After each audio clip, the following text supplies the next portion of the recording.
dan kan ons nou kan ons dit daarom met die ander mense ook deel.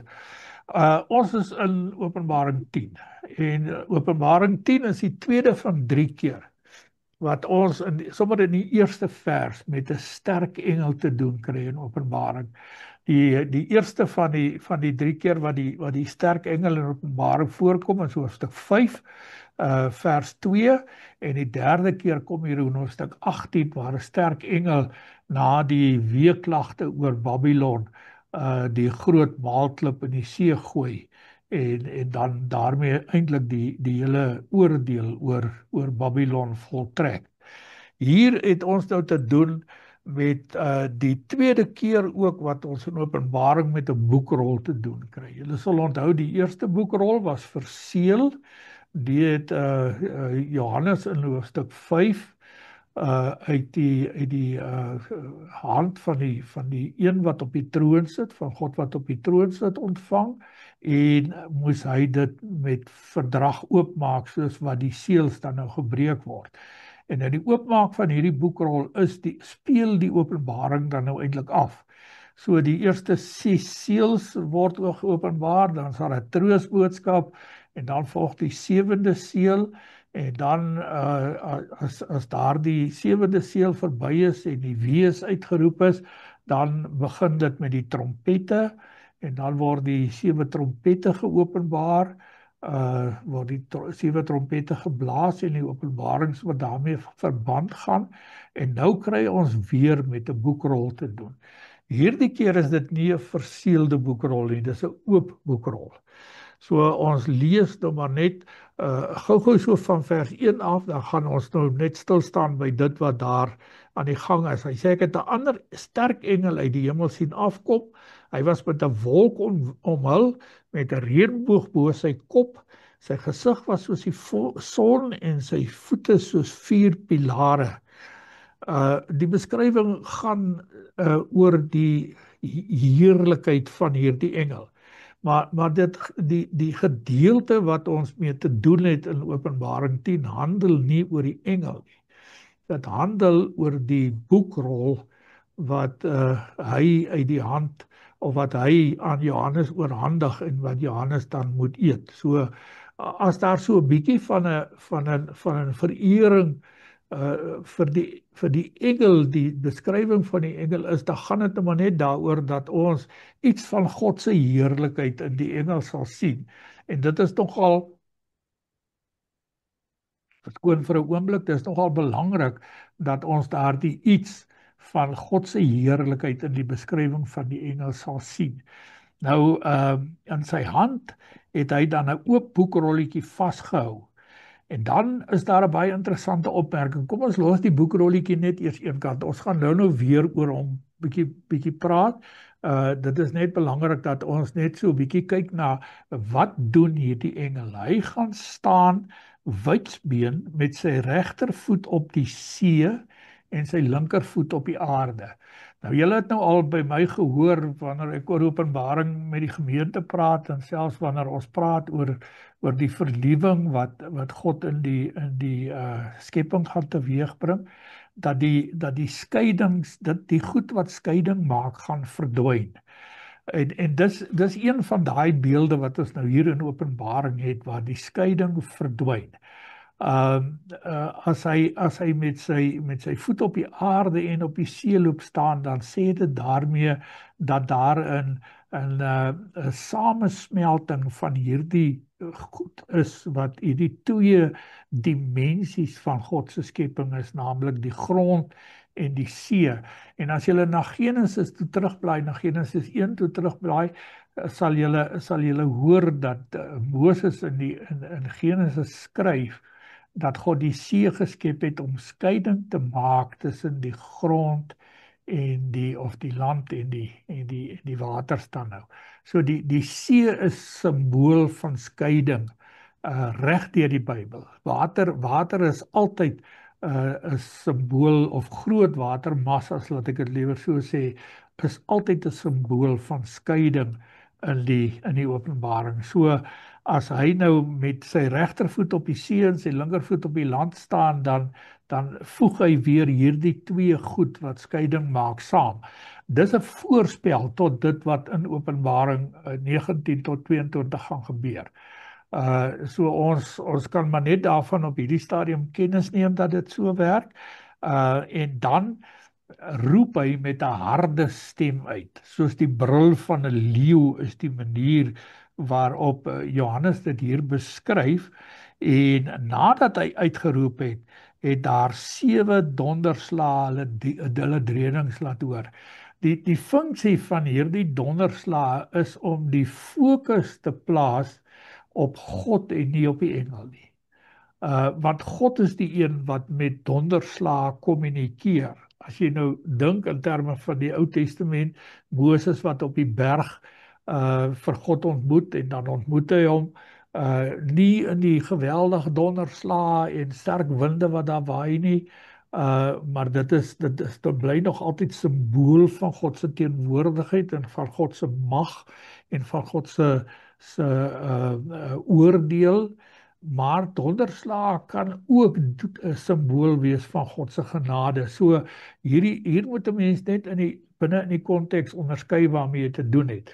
So hier is die funksie van die donderslae om die fokus weg te vat van dit wat die engel sê.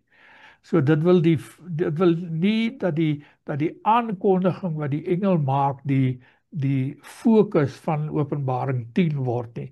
Daarom ook word die openbaring wat hy doen, die harde stem, dit wat hy met die harde stem soos die brul van 'n leeu uitroep, word dit net nooit bekend gemaak. Dit staan nêrens in die gedeelte nie, om die eenvoudige rede dat dit nie die fokus van hierdie goed is nie. Fokus bly op God. En die donderslae wil dit juis vir ons kom illustreer. Johannes, wanneer hy hierdie 7 donderslae hoor hy ook 'n boodskap in die 7 donderslae. So hy's nie doof vir God se woorde soos wat ons is nie. As ons in 'n donderstorm onsself verkeer, dan hoor ons net die weerrede. Ons hoor nie vir God praat nie. Maar Johannes, wanneer hy hierdie 7 donderslae hoor, dan hoor hy 'n boodskap en hy wil daardie boodskap neerskryf. Hy wil hê dat daardie boodskap weier gaan as dit wat net hier in die gesig waarmee hulle besig is om te gebeur. En dan kry hy opdrag om dit nie te doen nie. Hy moet nie die inhoud van die 7 donderslae openbaar nie. Daar staan om die minste van sê in die tweede helfte van vers 4 net voor vers 5, verseël dit wat die 7 donderslae laat galm het en moet dit nie opteken nie. En dan in vers 5 dan tree hierdie engel weer op met sy as ek die woord adorasie gebruik, sal julle verstaan, dit gaan oor, ek sal maar liewer vanuit die Engelse begrip adoration, dis meer as eerbetoning, kom ons noem dit 'n liefdevolle eerbetoning. Tree hierdie engel dan op en hy lig sy regterhand aan die hemel toe op en hy sweer 'n eed by die een wat vir ewig en ewig lewe. Nou vriende, dit is nie vir ons moeilik om uit te vind wie is hierdie persoon wat vir ewig en ewig lewe nie. Ons weet die drie enige God is die enigste wese in die skepping wat inherente lewe het. So God lewe inherent, daar is nie dood in hom nie. God is inherent lig, daar is nie duisternis in hom nie. God is inherent waarheid, daar is nie 'n leuen in hom nie. Hoor julle die gedagte wat die engel hier probeer oordra? Dis 'n liefdevolle ek val terug elke keer na die woord adorasie toe. Dis 'n liefdevolle adoration, 'n liefdevolle verheerliking, verering van God wat hy nou hier doen.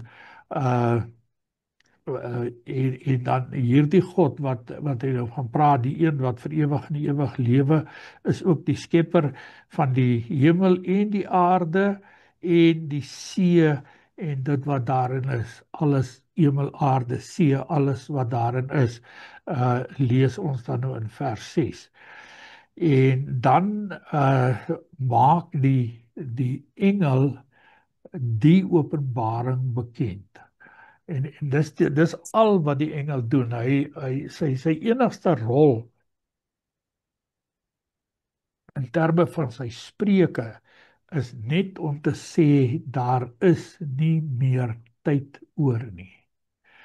Nou, julle het my al 'n paar keer hoor sê dat ons moet onthou Openbaring, die hele Openbaring, al 22 die hoofstukke van Openbaring het op 'n Sondag afgespeel. Johannes het die Openbaring in die vorm van hierdie 3 visioene van Christus in sy kerk teenwoordig, Christus in die kosmos teenwoordig en Christus in die geskiedenis teenwoordig. Uit hierdie 3 visioene het hy in opeenvolging alles op een Sondag ontvang. Waar daarvan, en ons gaan nou volgende keer as ons oor hoofstuk 11 praat, hoor van 3,5 dae en lyke wat in die strate gelê het. Daar is nie sulke 3,5 dae in dit wat Johannes sien nie. Daar is nie 'n 1000-jarige ryk in dit wat Johannes sien nie. Alles gebeur op 'n Sondagmiddag. Of op 'n Sondag dan nou wat God wel vir hom openbaar, is dat daar beperkte tye en volledige tye, volmaakte tye en onvolmaakte tye in die geskiedenis wat voorlê gaan wees. Maar ons moet verstaan dat Johannes ontvang hierdie openbaring op een dag. Aan die begin het hy gesê hy was op die dag van die Here in die Gees, en toe het hy die openbaring ontvang. En ons weet, die Nuwe Testamentiese tyd is die dag van die Here is die Sondag, die Sabbatdag, die eerste dag van die eerste dag van die week, nie meer die 7de dag van die week soos die Jode dit gemaak het nie. So hy sê nou, daar is nie meer tyd oor nie. Wat hy daarmee bedoel is, alles kom nou na 'n punt toe.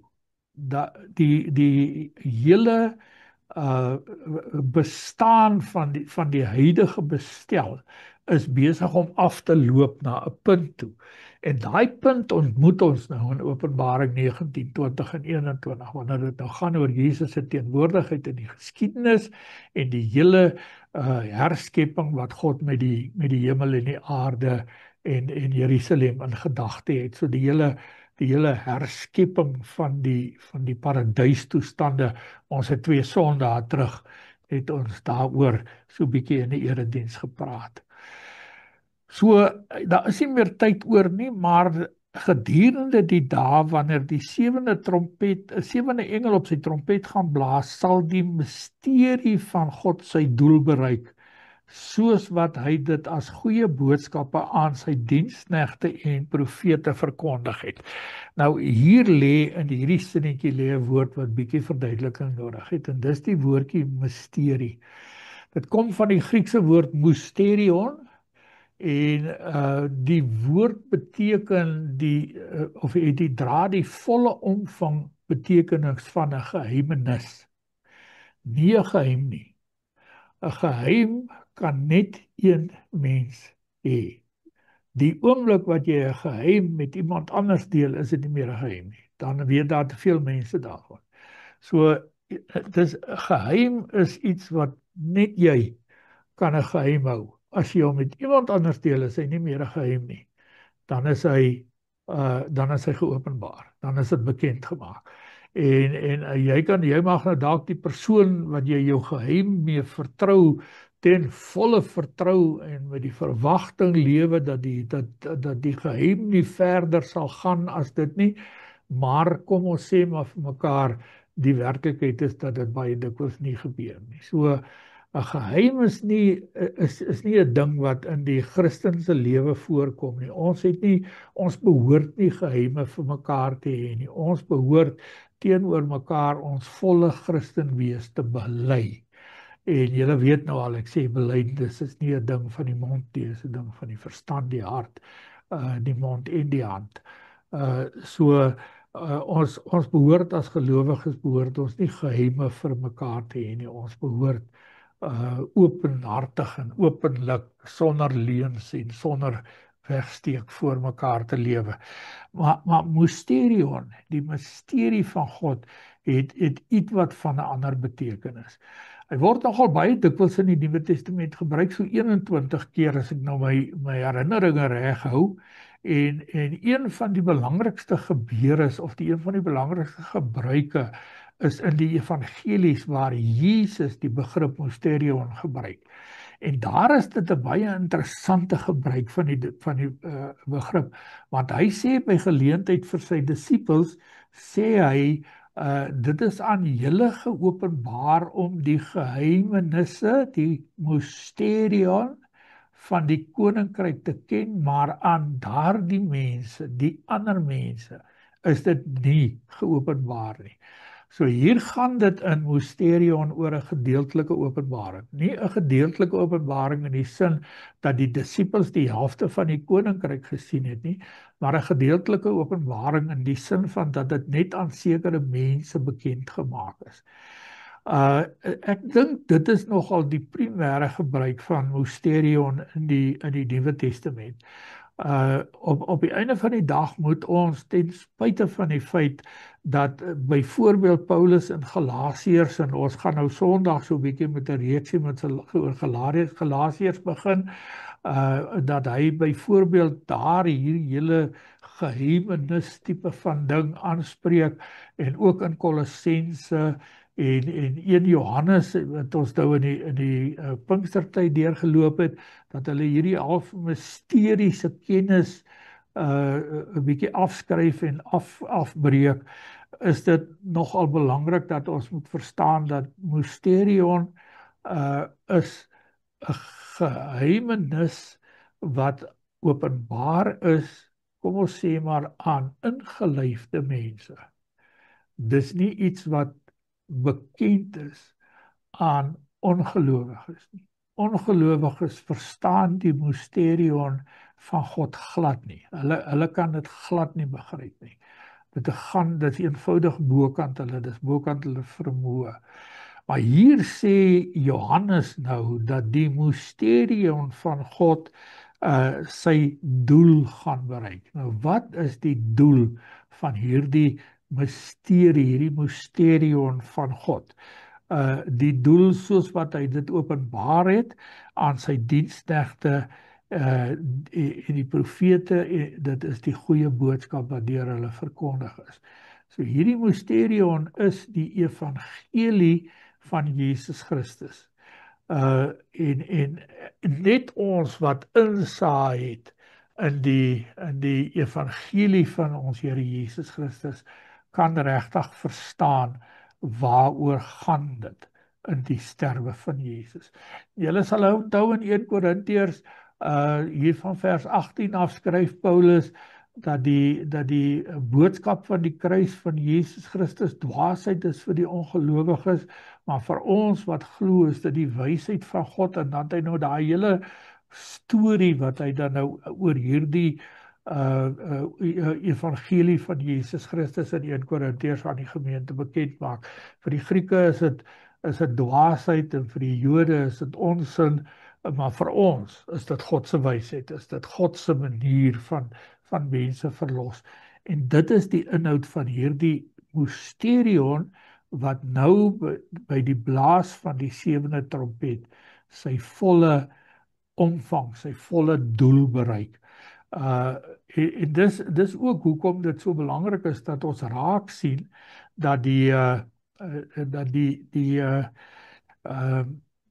hele doel van God se mysterion is sodat die ingelyfdes, die mense wat glo, wat weet dat hulle daar is, wat weet dat hulle in Jesus Christus is, dat hulle getroos kan wees. En dit is ook hoekom ons sê oor Openbaring 10 begin die groot troosboodskap van die Openbaring.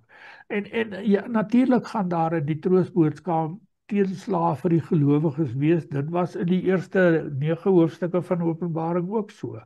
Ons is net by een geleentheid is ons uitgesonder waar ons nie geraak mag word deur die aanslae van die bose nie.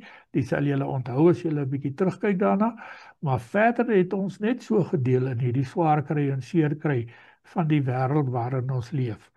So dan sê Johannes dat hy 'n stem uit die hemel hoor praat het wat vir hom sê, gaan haal die boekrol in die hand van die engel wat op die see en die land staan. Toe het hy na die engel toe gegaan en vir hom gevra om 'n klein boekrolletjie vir hom te gee, en hy het, en dan volg die volgende belangrike moment van hierdie gedeelte. Hy sê, neem, eet dit op, dit sal jou maag bitter maak, maar in jou mond so soet soos heuning wees. Nou daai maag bitter maak, mond so soet soos heuning wees, daai uitspraak van die engel hier is baie dikwels vir mense wat die Openbaring lees 'n valstrik. Want ons weet nie altyd waar hierdie gedagte vandaan kom nie. En dis nie die eerste keer wat 'n boekrol geëet moet word in die Bybel nie. Die eerste keer in die Openbaring waar 'n boekrol geëet moet word en waar die eet bepaalde effekte, gesondheidseffekte het, maar dis nie die eerste keer in die Bybel wat dit doen nie. Esegiel 3 is die ander teks, en julle kan dit nou maar neerskryf en dan kan julle dit nou na die tyd gaan lees as julle wil. Esegiel 3 is die ander teks waar Esegiel die opdrag kry om 'n boekrol te gaan haal en dit te eet. Maar dan is die gesondheidseffek van die boekrol dat dit in sy mond soet sal wees en dat dit sy maag soet sal maak. Terwyl hier in hierdie aanhaling uit Esegiel, hierdie teruggryp na Esegiel van Johannes se kant af in die Openbaring wat God vir hom gee, sal dit soet wees in die mond van Johannes, maar dit sal sy maag bitter maak. En die vraag wat 'n mens moet vra as jy by so iets kom is, hoekom is daar 'n verskil? Hoekom as hulle dan nou die eet van 'n boekrol uit Esegiel 3 uit teruggryp, hoekom herhaal hulle hom nie net soos wat hy is nie? Nou Esegiel moes 'n profesie aan Israel gaan bring. 'n Profesie waardeur die volk getroos sou word.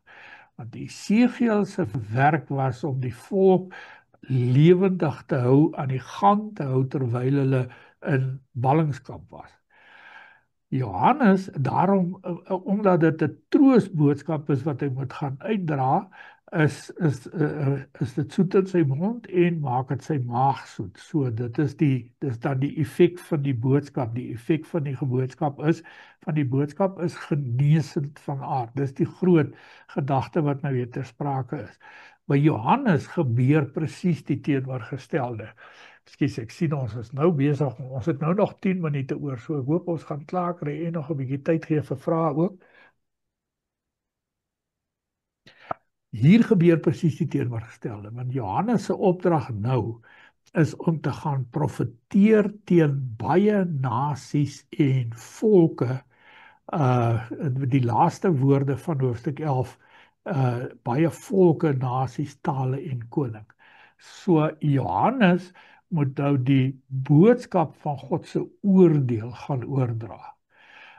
Hy moet nou vir baie nasies, baie volke, nasies, tale en konings moet hy gaan sê, luister boys, as julle nie na die Here toe draai nie, is dit tickets met julle, dan gaan julle in die ewige poel van vuur die ewigheid deurbring. So dit is nou waar hierdie bitter maak van die maag vandaan kom. Dis 'n baie in terme van die beeld van die boekrol eet, is dit baie ernstige gevolg wat voortvloei uit die eet van die boekrol. Die boekrol bevat die evangelie. Hy moet die evangelie eet en dan moet hy die evangelie gaan verkondig. Maar sy opdrag nou is nie om dit te gaan verkondig aan die kerk nie. Die kerk ken nou al die evangelie. Hulle weet nou al wat hier aangaan. En dit wat nou in Openbaring 11 met die twee getuies en op 12 met die vrou en die draak en 13 en 14 en 15 openbaar word, is vir die volke troostboodskap, terwyl dit terselfdertyd vir die wêreld 'n oordeelsboodskap is.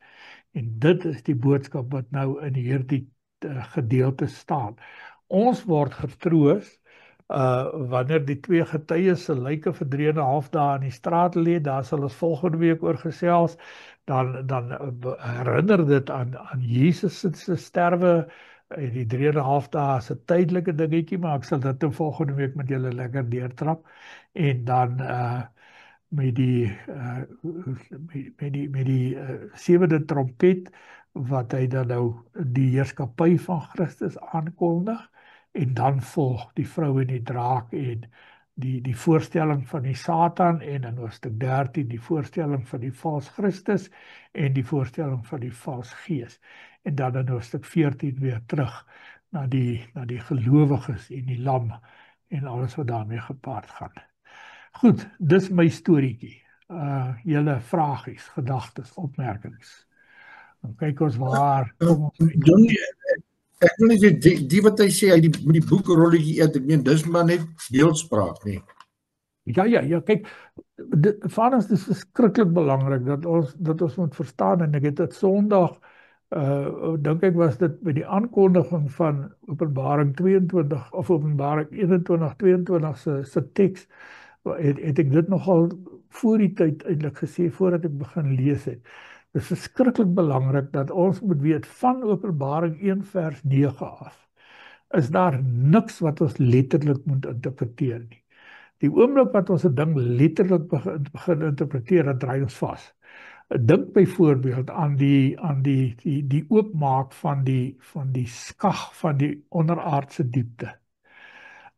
Engel wat met 'n sleutel afkom en hy kan nou hierdie skag oopsluit en dan maak hy hom oop en dan borrel daai verskriklike swaal rook daar uit, en in die swaal rook die springkane wat soos perde lyk. En dan as jy dit nou gaan letterlik interpreteer, dan het jy nou maar 'n probleem met die ketting waarmee die Satan vasgebind word. Want dan moet dit ook 'n letterlike ketting wees. En dan begin dit mens jou vasdraai in wanneer is dit letterlik en wanneer is dit nie letterlik nie. So die eksegetiese model wat ek gebruik sê, daar's niks wat letterlik verstaan moet word van Openbaring 1:9 tot aan die einde van Openbaring. Is daar niks wat letterlik verstaan moet word nie. Dis alles simbolies. Beteken dit nou dat omdat dit simbolies is, dit nie waar is nie? Nee. Elkeen van daai simbole word vir ons iewers in die Nuwe Testament geleer. So ons het die werklikheid van dit wat versimboliseer word in die Openbaring, het ons in die res van die Nuwe Testament. Ons moet net bewus wees daarvan dat dit gebeur. So die eed van die boekie is regtig simboliek van die inneem van die evangelie. Ek wil amper sê inneem en vertering van die evangelie, daarom ook die bittermaag. So ek sal as ons daai net ons koppe daar rondomheen kan kry. So as jy by 666 in Openbaring 13 kom, moet tog asseblief nie met 'n letterlike 666 werk nie. Die ding het 'n totaal ander betekenis. En as ons of die simboliek het 'n totaal ander betekenis. En as ons nie met 'n letterlike 666 werk nie, dan hoef ons nie geometrie op hom toe te pas nie. En te probeer vasstel as ons nou die sommetjie maak, wie kan hierdie ou nou wees?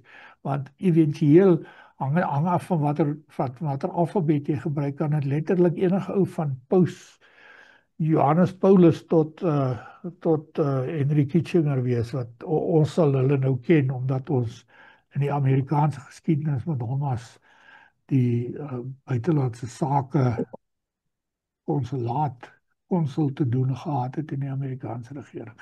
So, en dis ook wat gebeur. Ek bedoel, jy kan letterlik die perspektief van wie dan hierdie 666 is, kan jy so wyd trek, dat jy eintlik maar net mense verwar. Daarom moet ons dit nie letterlik verstaan nie. Dit is as hy sê dit is die naam van 'n mens en die getal van sy naam is 666, dan het hy 'n bedoeling daarmee om te sê wie is hierdie 6, maar ons gaan daaroor in Openbaring 13 gesels, laat ons julle nou nie deurmekaar maak nou nie. Die nuwe hemel, nuwe aarde, ook simbole van God se herskepping.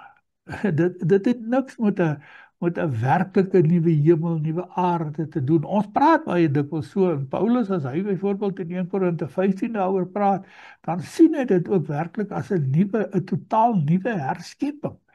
En dis die belangrike ding wat ons moet raak sien. God is besig om nuut te maak.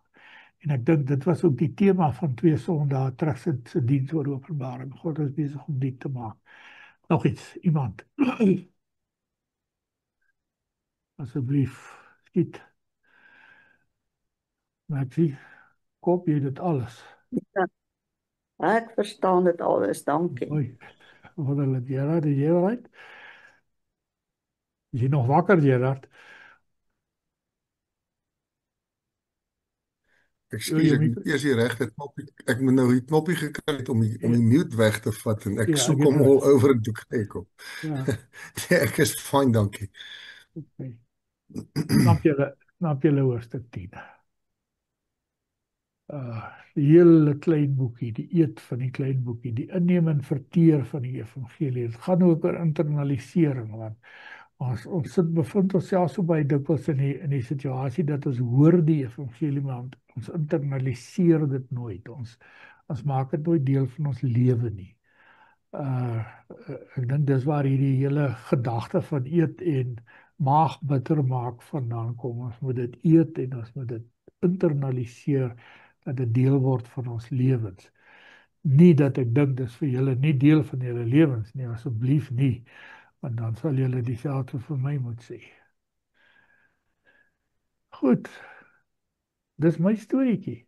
Ek het vir vanaand klaar gemaak. Ek het hom nog gelukkig opgeneem, so ek kan nog vir Ibus dit daar gee en vir die ander mense wat nou nie kon luister nie, want die krag het letterlik na 7 aangekom, hoor.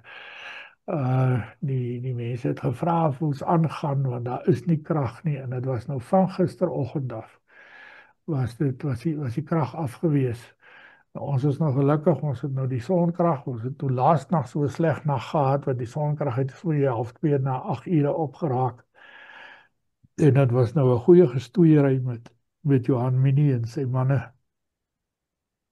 Maar hoekom dit gebeur en soos enige goeie besigheidsman maak hy natuurlik vir ons die skuldige mense. Dit sal ons nou so wees. Goeie besigheidsman, dat ken nooit sy foute nie. Hy sorg net dat die ander ouens dink is hulle. Maar ons het daarom nou al 'n plan en hulle daarom nou al 'n paar verstellings reg gemaak wat nie reg was nie. So nou kan ons lekker daarmee saamwerk. Seën vir julle. Mooi res van die week.